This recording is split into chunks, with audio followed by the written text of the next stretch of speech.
ఈయనంటేనే ప్రజలకు ఎందుకు పిచ్చి? రాజకీయ నాయకులు, స్వతంత్ర సమర యోధుల పేర్లు అన్నింటికీ పెట్టే సాంప్రదాయం ఉన్న మన దేశంలో కేవలం ఒకే ఒక మహారాజు పేరు మీద ఇప్పటికీ రోడ్లు, రైల్వే స్టేషన్లు, విమానాశ్రయాలు ఉన్నాయి. భారత జాతి స్వగర్వంగా చెప్పుకునే ఈ వీరుని పేరు వింటే నేటికి కూడా యువతులు ఉత్సాహంగా ఉరకలెత్తుతారు. భారతదేశం చరిత్రలోనే ఏ మహారాజుకు లేనన్ని విగ్రహాలు ఇప్పటికీ గొప్ప వీరుడికి ఉన్నాయి.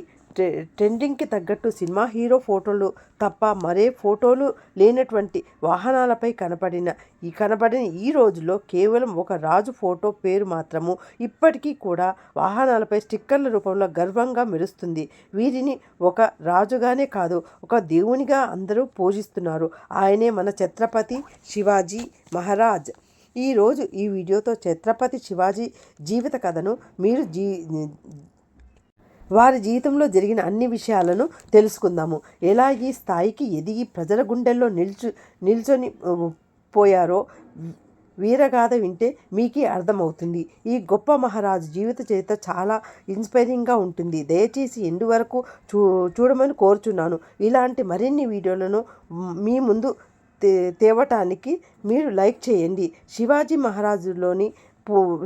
మహారాజు పూణే జిల్లాలోని జున్నేరం పట్టణం దగ్గర శివనేరు కోటలో 1630 సంవత్సరం ఫిబ్రవరి 19న షాహాజీ జిజియాబాయి దంపతులకు జన్మించినారు. వీరు మహారాష్ట్రలోని వ్యవసాయ కంది కులానికి చెందినవారు. శివాజీ తల్లి జిజియాబాయికి మొదట కొడుకు, తర్వాత పుట్టిన సంతానమంతా వరుసగా చనిపోవడంతో ఈయన పూజించే దేవత అయిన పార్వతీ పేరుని శివాజీకి పుట్టగానే పెట్టింది. పార్వతీ దేవత శివయ్య అనే పేరుతో పూజిస్తారు. ఈ శివయ్య పేరు కలిసేలా శివాజీ అనే పేరును వారు పెట్టినారు. శివాజీకి తన మొదటి గురువు తన తల్లి. ఆమె శివాజీకి ఇతర మహిళల పట్ల ఎలా గౌరవంగా ఉండాలో నేర్పింది. అలాగే తను పుట్టిన భూమి పైన ప్రజలతో ఎలా ప్రేమగా ఉండాలో తెలిపింది. ఇక శివాజీ తండ్రి షాహాజీ గొప్ప మహారాజు, మరాఠీ సామ్రాజ్యాన్ని స్థాపించిన వ్యక్తి. శివాజీ తన తండ్రి దగ్గర నుంచి అన్ని రకాల యుద్ధ విద్యలను, రాజనీతి మెలకువలను, సరికొత్త విద్యా తంత్రాలతో తరచుగా ఏమేమి నేర్చుకోవాలో చిన్న వయసులోనే నేర్చుకున్నాడు. కానీ ఒక చిన్న విషయాన్ని తెలుసుకోవాలి. శివాజీ తండ్రి షాహాజీ ఒకసారి నిజాం రాజులను ఓడించగా గెలుచుకున్న ప్రాంతంలో షాహాజీ సామ్రాజ్యాన్ని నెలకొల్పాలి అని ప్రయత్నించుచుండగా ఇంతలో మొఘల్ రాజు వచ్చి మరొక రాజు ఆదిల్షాతో చేతులు కలిపి నేరుగా షాహాజీ ఓడించారు. దాంతో ఓడిపోయిన షాహాజీకి అదృశ్య రాజు ఒక షరతు పెట్టాడు. అది ఏమిటి అంటే, ప్రస్తుతము షాహాజీ నివసిస్తున్న పూణే ప్రాంతాన్ని వదిలి బెంగుళూరుకి వెళ్ళిపోవాలి అని అన్నాడు. ఈ షరతుకి షాహాజీ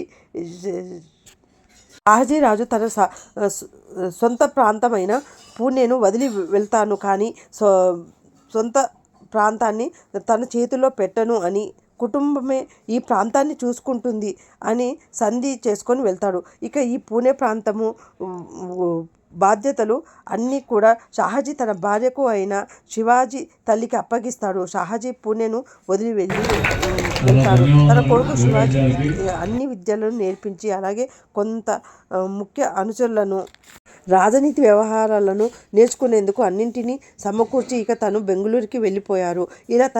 ఇలా తండ్రికి దూరంగా పెరిగిన శివాజీ తన తండ్రి ఓటమిని క్షుణ్ణంగా అధ్యయనం చేసి తక్కువ కాలంలోనే అన్ని యుద్ధ తంత్రాలను నిక్షిణితుడై ఎలా అయినా తన తండ్రి స్థాపించిన సామ్రాజ్యాన్ని మరింత విస్తరించాలి అన్న లక్ష్యంతో ముందుకు నడుస్తాడు. ఇలా అన్ని విధాల సిద్ధం అయిన శివాజీ కేవలం తనకు 17 ఏళ్ల వయసులోనే మొట్టమొదటి యుద్ధాన్ని బీజాపూర్ సామ్రాజ్యంపై ప్రకటించి వారిని ఓడించి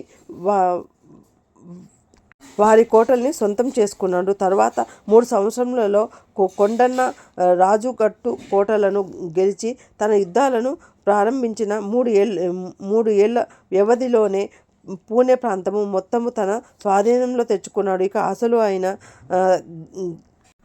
ఘట్టం ఇక్కడ నుంచి మొదలు అయినది.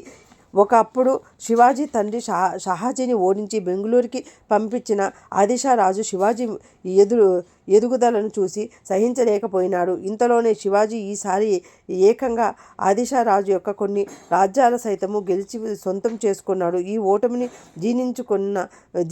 జీర్ణించుకొని ఆదిషా శివాజీని మానసికంగా దెబ్బతీసేందుకు గాను బెంగుళూరులో ఉంటున్న తన తండ్రిని షాహాజీని బంధిస్తాడు.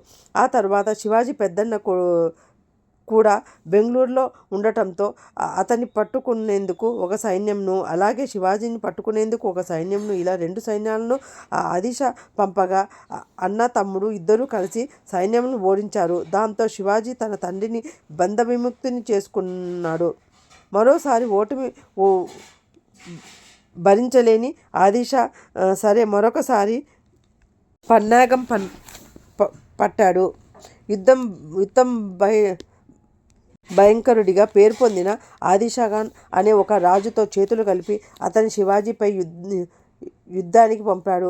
అయితే ఈ అజుల్-ఖాన్ రాజు శివాజీ బలాలను బలహీనతను తెలుసుకుంటాడు. శివాజీ యొక్క మెరుపుదాడిని గొరిల్లా పద్ధతిని తెలుసుకోవడంతో శివాజీని కోటలో బంధించటము అసాధ్యం కనుక శివాజీని బంధించడం యుద్ధభూమిలో మాత్రమే సాధ్యము అని గ్రహించి ఎలా అయినా శివాజీని యుద్ధభూమిలో ఓడించేందుకు రెచ్చగొట్టేందుకు శివాజీ ఇష్టదైవమైన భవానీ దేవాలయాలను కూల్చేస్తాడు. ఇవన్నీ తెలుసుకున్న శివాజీ ఏమాత్రము తొందరపడకుండా శత్రు పన్నాగాలను అర్థం చేసుకొని ప్రస్తుతం యుద్ధానికి సిద్ధంగా లేను అని ఆదిషా చర్చకు రమ్మని ఆహ్వానిస్తాడు. దాంతో కోట దగ్గర ఇద్దరు సమావేశం అవ్వడానికి ఒప్పందం కుదుర్చుకొని ఒప్పందానికి వస్తారు. సమావేశం జరిగిన రోజు రానే వచ్చింది.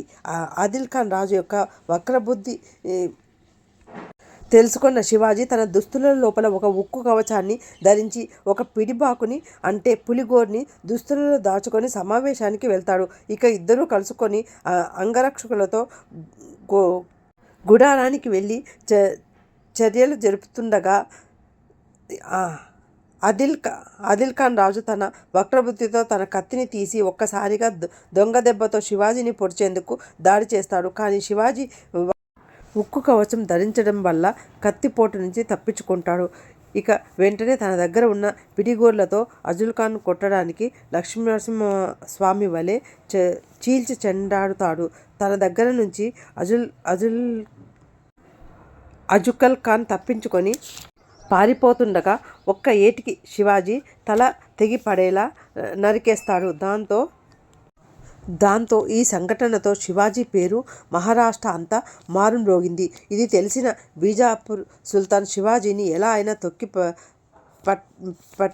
పట్టిపడేయాలి అని బలమైన యుద్ధ వీరులుగా పేరు తెచ్చుకున్న ఆఫ్ఘనిస్తాన్ సైనికులను శివాజీ పైకి పంపగా శివాజీ తన సైన్యంతో తెలివిగా వారందరినీ చంపి విజయం సాధించారు. దాంతో ఈ సంఘటనతో శివాజీ మహారాజు కీర్తి ప్రతిష్టలు అనేది భారతదేశం అంతా వ్యాపిస్తాయి. ఎంతోమంది హిందూ రాజులకు శివాజీ ఒక ఆదర్శంగా అప్పటి నుంచే నిలిచాడు. శివాజీ యుద్ధ విషయంలో కొత్త పద్ధతులను అవలంబించేవారు. ఓటమి తప్పదు అని తెలిస్తే యుద్ధము నుంచి తప్పించుకోవాలి, అనుకూలమైన సమయం చూసి దాడి చేయాలి అనే ఈ సూత్రాన్ని శివాజీ ఎక్కువగా నమ్మేవారు. దీనినే గొరిల్లా యుద్ధం అని పిలిచేవారు. నేను చూపించిన శివాజీ మహారాజ్ జీవిత చరిత్ర ఎంతమందికి నచ్చితే కామెంట్స్ రూపంలో చెప్పండి.